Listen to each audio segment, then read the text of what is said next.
On this week's episode of Inside Outside Innovation, we sit down with Steve Shapiro. Steve is the author of a new book called Invisible Solutions. He spent a number of decades speaking and writing and working with corporations all around the idea of innovation and how companies can reframe and relook at problems to get better results. Let's get started. Inside Outside Innovation is the podcast that brings you the best and the brightest in the world of startups and innovation. I'm your host, Brian Ardinger, founder of InsideOutside.io, a provider of research, events, and consulting services that help innovators and entrepreneurs build better products, launch new ideas, and compete in a world of change and disruption. Each week, we'll give you a front row seat to the latest thinking, tools, tactics, and trends in collaborative innovation. Let's get started. Welcome to another episode of Inside Outside Innovation. I'm your host, Brian Ardinger, and as always, we have another amazing guest. Today, we have Steve Shapiro. Steve is an innovation instigator, Hall of Fame speaker, author of 6 books, including the most recent one that I wanted to have him on the show to talk about called Invisible Solutions. So, Steve, welcome to the show. Hey, Brian, great to be here. Hey, I'm excited to have you on the show. Actually, we got connected. I was interviewing Thomas Welberg a few weeks ago about his new book, and we serendipitously started talking about an example that you talk about all the time, this idea of how do you reframe problems. And we want to start there and give a little bit of background on how you got into this innovation space.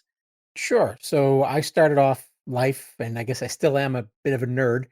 I loved math and physics and all that stuff growing up. I was in the math club, went to college, majored as an engineer, left university, went to work for Accenture, and I was doing a lot of engineering work. And in fact, in the early 90s, I was actually involved with something called business process reengineering, which was basically efficiency work. We would optimize businesses. And one day I discovered that the more we optimized a company's processes, the more they would downsize the workforce. And I just had this existential meltdown and took a leave of absence, reinvented myself. And in 1995-96 timeframe, I decided to focus on growth, and innovation wasn't a hot topic that far back, but that's what I put my hat on, and I've been loving it ever since. That's all I've been doing for 25 years.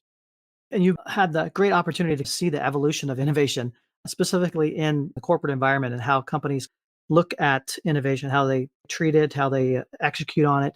What are some of the things that you are seeing that people are getting wrong about innovation?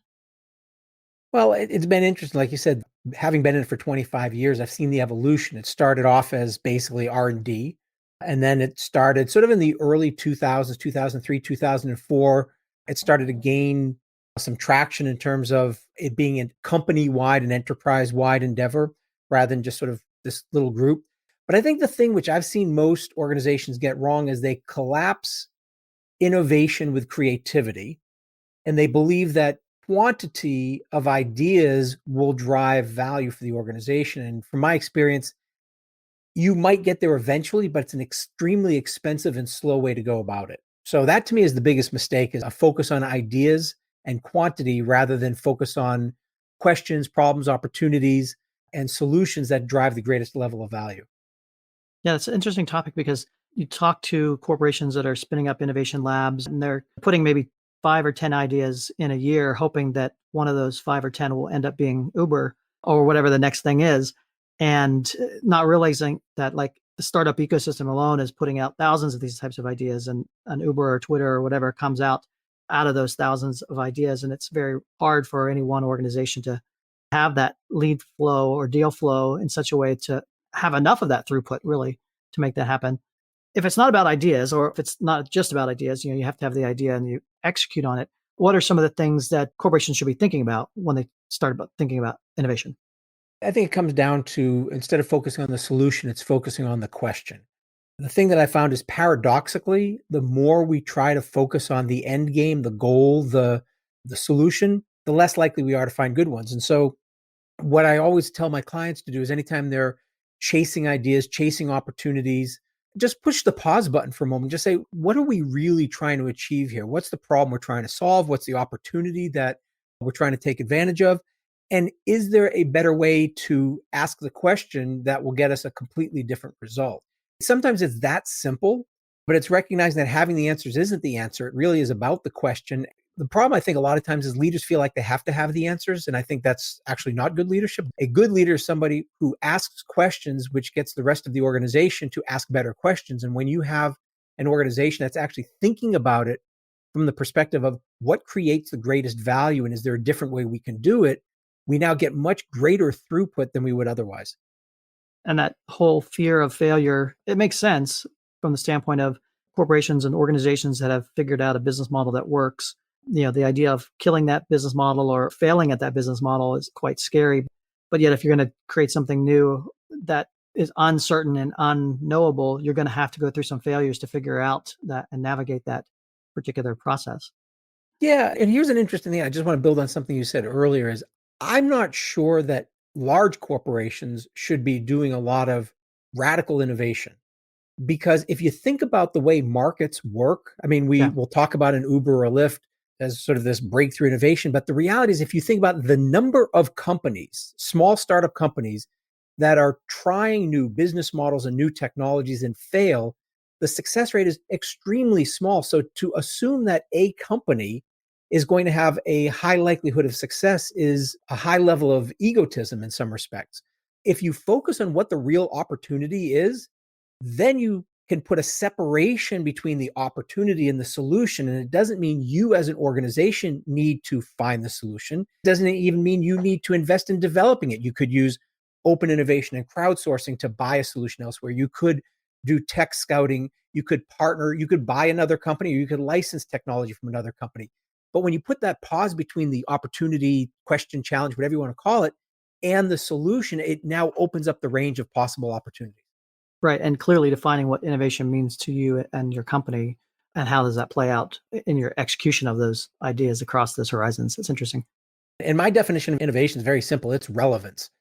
What you're doing needs to keep you relevant in the minds of whether it's your current buyers, your current clients, your future clients and customers, but it's all about relevance. And if you don't adapt, evolve, and change enough as an organization to be relevant, then obviously you're going to be out of business.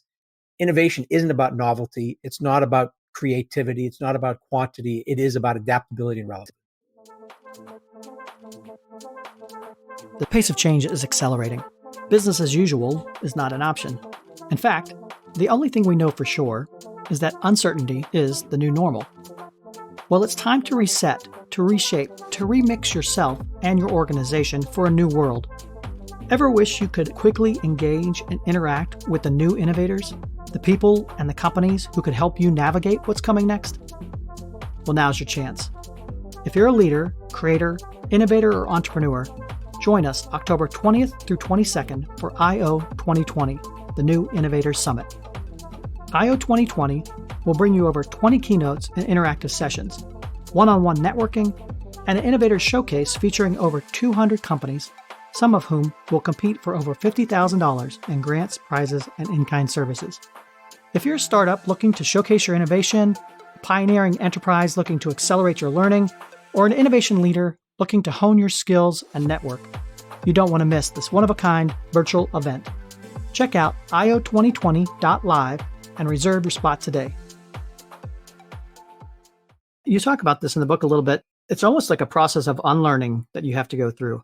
It seems like too many folks either ask the wrong questions or approach it from a lens of what they've done in the past. So can you talk a little bit about the process kind of unlearning and how companies should be thinking about how to ask those questions?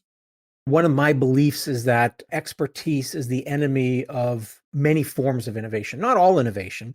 Incremental innovation obviously is driven by a deep understanding of the domain in which you operate. But when you're looking to expand, when you're looking to shift directions, when you're looking to create something that's a little bigger than just a small incremental improvement, our past experiences limit us. And a large part of that is because of just the number of assumptions that we have built into everything we do. So we assume that we have an understanding of our customers. We assume we have an understanding of our competition. We have assumption around our industry, but the reality is we knew our customers. We don't necessarily know our customers because it's trite to say it, but everything is changing super duper fast these days. Right. And our understanding of the market tends not to change as fast as the market is changing. And so that becomes an albatross that prevents us from being able to adapt. So let's talk about your new book. It's called Invisible Solutions, 25 Lenses that Reframe and Help Solve Difficult Business Problems. Tell us about what readers can expect from it. Sure. So the reason why I wrote this particular book is my previous book came out 9 years ago. And when I started sending around early copies of that book, people would read it and they would say, hey, this whole part about asking better questions, that's really great. It's profound. It's interesting. You talk about why we need to do it and what we need to do, but I'm still struggling. How do I do it? And so soon after the book was launched, that book was called Best Practices Are Stupid. That was back in 2011.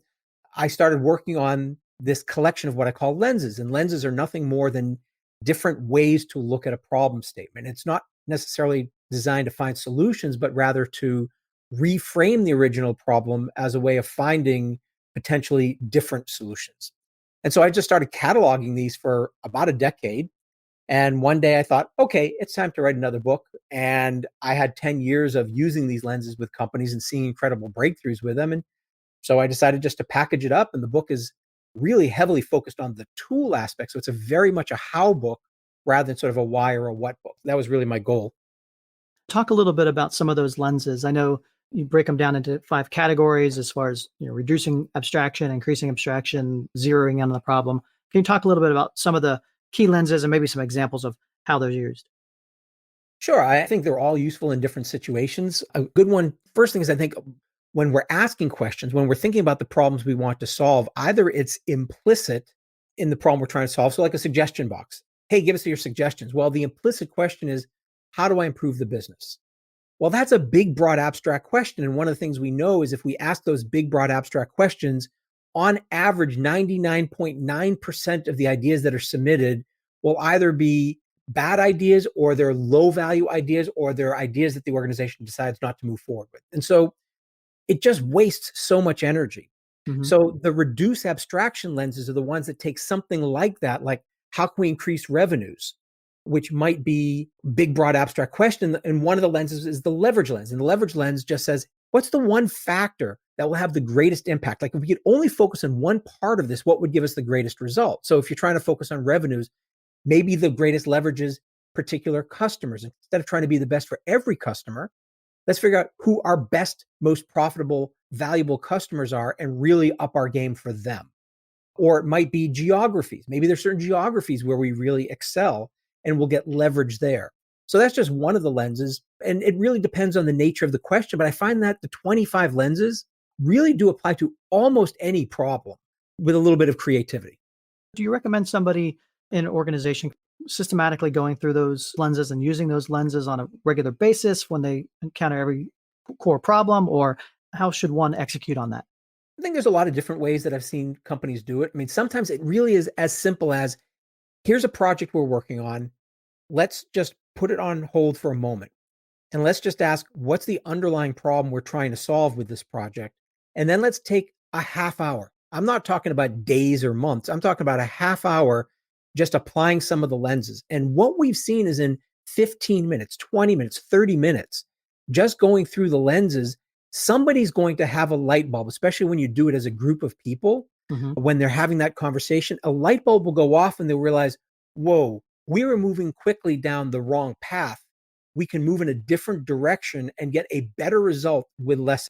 And so it's usually a collaborative effort. I find that's the best way to do it is with a group, go through the lenses. You can choose a lens at random.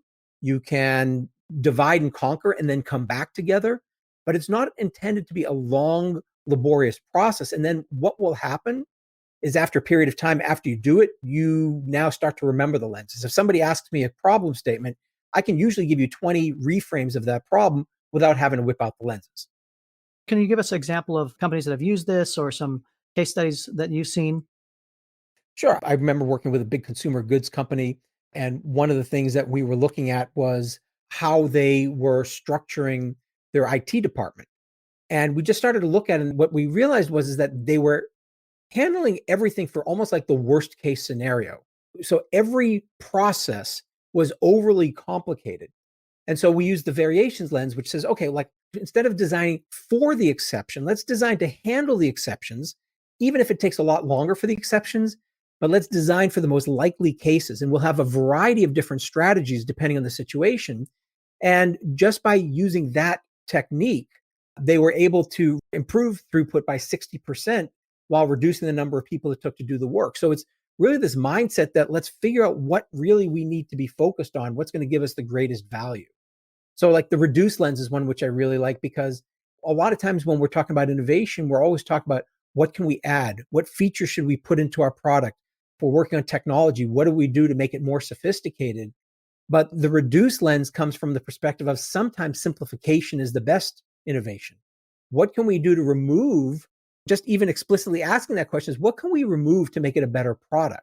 Mhm. How can we make it more accessible? How can we make it more valuable to people? Or how can we make it more valuable to the people we need to have be more valuable to?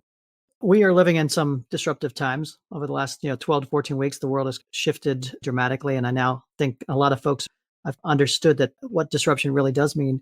What are you seeing out there in the marketplace? What are the questions that companies are coming to you and asking? And what are you seeing as far as new trends? Well, I think the first thing is to recognize that there's typically, anytime you have a massive disruption like we're going through right now, there's two phases that take place. The first phase is always sort of a reactive adoption. So one of the things that we immediately saw as soon as nobody could meet in person, the problem everybody was trying to solve is how can we meet virtually when we can't meet in person? But that's a reactive, knee-jerk approach to the problem.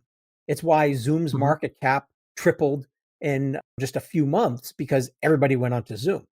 But there is a second phase, which is to me sort of a proactive innovation, which says, okay, you know what, just simply automating what we did in the past is not necessarily the best solution. Let's, again, put the pause button, step back and say, how can we do it different? How can we do it better? And so one of the things I'm finding is when we take the question of how do we meet virtually, well, now that can spin out into a whole number of different questions. So, for example, the resequence lens is really about timing. What could we do before? What could we do after? We seem to assume that we need to get everybody together live. But like when I'm delivering a speech, there's a percentage of what I deliver that's sort of the same stories. So why would I Right. deliver it when people are sitting live? I now, before an event, will set up a place where people can go and watch videos, highly produced videos of me telling those stories, so that when we meet live, we maximize the value of that in-person conversation. So it's changing the conversation, changing the question, changes the way we think about the problem. Well, it's fascinating times we're living in. I do appreciate you coming on Inside Outside Innovation here to tell us a little bit about what you're seeing and give us some insights into how to navigate this new next. If people want to find out more about your book or more about yourself, what's the best way to do that? So you can find out about the book at invisiblesolutionsbook.com. It's a super easy place to go, and you'll find out about me there. Another place to go, which is just a fun story, and you sort of alluded to this in the beginning, is my baggage claim story, which is one of my favorites. Just go to baggageclaimstory.com, and it's a short 6-minute video of me talking about how you can take a very simple, common problem and reframe it a half dozen different ways to get some very cool and interesting solutions. Well, Steve, thank you again for being on Inside Outside Innovation. Looking forward to continuing the conversation and have a great day. Fantastic, Brian. Thanks so much. That's it for another episode of Inside Outside Innovation. If you want to learn more about our team, our content, our services, check out insideoutside.io or follow us on Twitter at the IO Podcast or at Ardinger. Until next time, go out and innovate.